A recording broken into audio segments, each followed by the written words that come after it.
Bonjour à tous, c'est avec joie que je vous retrouve aujourd'hui dans notre rendez-vous de la sœur Aimée Musinga TV.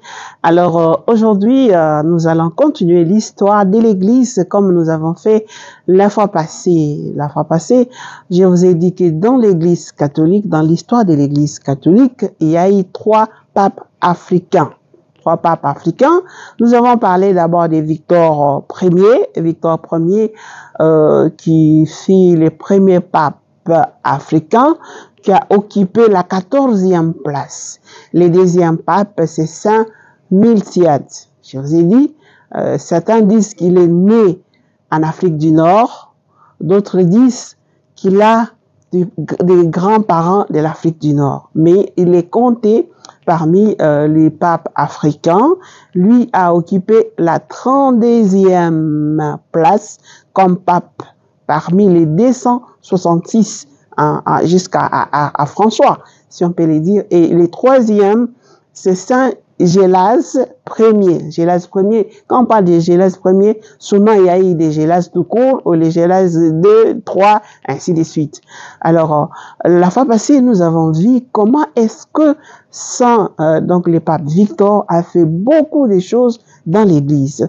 Et nous allons les voir aussi aujourd'hui avec le deuxième pape africain, Saint Miltiade, parce qu'il est saint. Alors, selon les archives que nous avons consultées, ils disent qu'il est né en Afrique du Nord et il a siégé. Donc, il est devenu pape, il est resté comme pape donc de 311 jusqu'à 314. Là, on est d'accord. Donc, si nous calculons de 311 à 314, donc c'est juste 3 ans. La date de sa naissance, vraiment, n'est pas connue. C'est-à-dire que les archives partout, on ne sait pas exactement il est né en quelle année. Mais et les gens disent qu'il est né en Afrique du Nord et l'actuelle Tunisie. C'est comme l'autre que nous avons. Alors, je vous ai mis les photos ici que vous pouvez voir ici. Ce sont les photos qui montrent les trois papes africains. Alors, le 2 juillet 310 au 311, le pape Miltiade va changer les noms parce que avant, bon, on changeait, c'est-à-dire dans la manière de l'écriture. Parce qu'avant, on écrivait son nom Miltiade, comme j'ai dit, je ne sais pas dans leur langue là comment on prononce, mais en tout cas, c'est écrit M-I-L-T-I-A-D-E, Miltiade. Et quand il est devenu pape lors de sa papauté, alors il a commencé à écrire M-E-L-C-H-I-A-D-E. Donc là, on lit maintenant Milkiade. Donc on doit être clair, Miltiade, c'est devenu Milkiade. Quand donc il est devenu pape, il a commencé à écrire comme ça. Alors, dans son élection, c'était, comme je l'ai dit plus haut, c'était donc le 2 juillet 311. Et ce qui est intéressant ici, le pape le pape Miltiade a succédé, avant c'était le pape Eusèbe.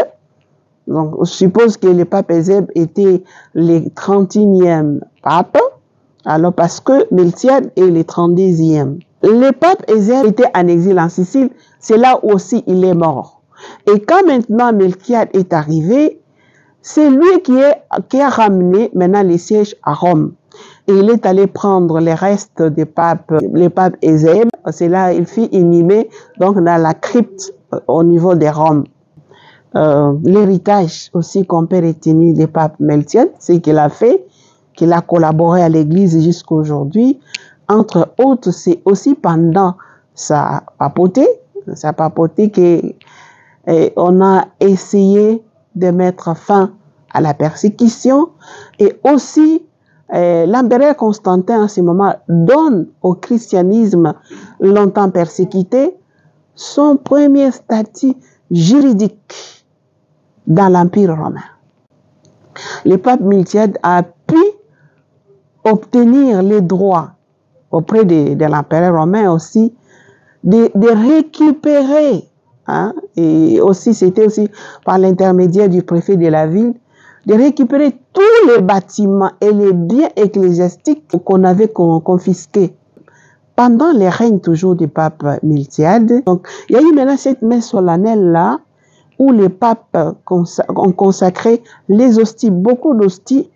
On sait que c'est d'abord le pain, l'hostie, qui devient le corps du Seigneur, après avoir été sacré. Alors, après avoir fait cette messe solennelle du pape-là, et on prenait ces hosties-là, on distribuait dans les différentes églises qui entouraient Rome comme expression d'unité. Pour pape Miltiade, c'était une manière de marquer l'unité de l'Église catholique.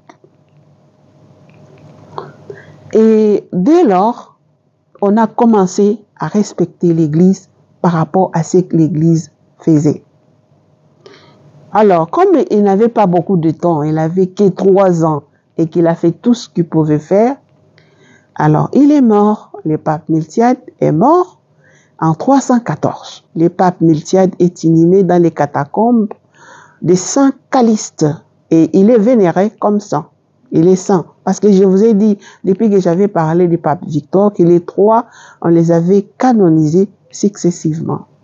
Mais la fête du pape Miltiade est célébrée depuis le 4e siècle, le 10 janvier. C'est là où on célèbre sa fête. Donc, ce que nous pouvons retenir, que le pape Miltiade était à la tête de l'Église de l'Occident, l'Église de Rome, donc de 311 à 314, après Jésus-Christ. Donc, c'est en 314, on peut dire, date de sa mort. Et le pape Miltiade a occupé donc la 32e place sur 266 papes qui ont gouverné l'Église catholique romaine. Et le pape Victor, que j'avais parlé la fois passée, il avait occupé la place, donc la 14e place. Voilà, vous voyez que les Africains, les peuples africains, comme vous pouvez voir la photo ici, nous sommes capables de beaucoup de choses. Hein. Et dans l'histoire même de la philosophie, par exemple, on parle des philosophes qui ont visité l'Égypte, sont venus se ressourcer à la sagesse en Égypte. C'est en Afrique, non? Vous voyez que nous sommes aussi capables de beaucoup de choses. Nous espérons que, prochainement, parce que le prochain pape sera vraiment 267e pape. Pourquoi pas un Africain? Pourquoi pas un Congolais? Pourquoi pas un Ivoirien? Pourquoi pas un Camerounais?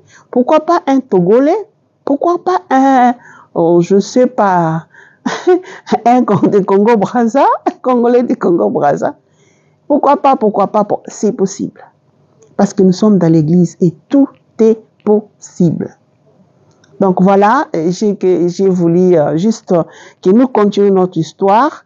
Il nous reste le 3e pape africain, Saint Gélas Ier, lui qui a vécu de 492 à 496, comme les gens ont toujours des problèmes de méga.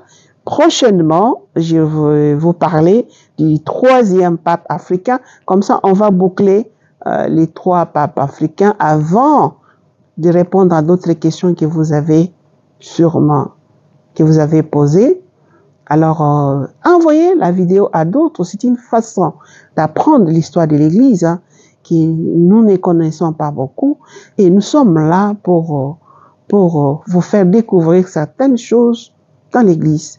Et nous parlerons de tout, pourvu que nous puissions découvrir l'histoire de l'Église. C'est par ici que nous allons nous séparer. C'était vraiment un grand plaisir pour moi de vous retrouver aujourd'hui et de vous parler du 2e pape africain, avec l'espoir que nous allons nous retrouver prochainement pour continuer notre histoire, pour que vous allez découvrir aussi ce que les papes, donc le 3e pape africain, a fait pour l'Église catholique. Non, c'est vraiment du merveille. Voilà, merci de nous avoir suivis et à la prochaine. Merci.